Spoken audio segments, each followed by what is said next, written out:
আমাদের এই বাংলাদেশের সবচেয়ে বড় সমস্যা হচ্ছে স্বামী এবং তার স্ত্রী সেরা স্বামী সেরা স্ত্রী হিসেবে মেনে নিতে পারে না। প্রত্যেকটা স্বামী যদি তার স্ত্রীকে মনে করতো যে আমার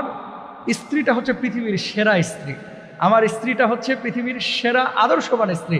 প্রত্যেকটা স্ত্রী যদি মনে করতো যে আমার স্বামীটা হচ্ছে পৃথিবীর সেরা স্বামী, আমার স্বামীটা হচ্ছে পৃথিবীর শ্রেষ্ঠ স্বামী, আমার স্বামীর চাইতে এত সুন্দর এত ভালো লোকের কোনো স্বামী নাই, এত ভালো মুআদ্দাব আদর্শবান কোনো স্বামী নাই, তাহলে এই পৃথিবীটা সুন্দর হয়ে যেত। ওই স্বামী কখনো আরেকজন নারীর দিকে তাকাইতো না, ওই নারী কখনো আরেকজন স্বামীর দিকে তাকাইতো না। কেন বলতেছি? এই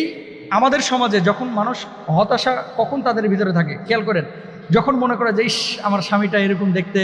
হলো না, যদি ইন্ডিয়ান নায়কদের মতো হতো, ইস আমার বউটা যদি ইন্ডিয়ান নায়িকাদের মতো হতো, এরকম একটা চিন্তা চেতনা, ইস আমার বউটা যদি সিরিয়ালের নায়িকাদের মতো হতো, নাটকের নায়িকাদের মতো, ইস এরকম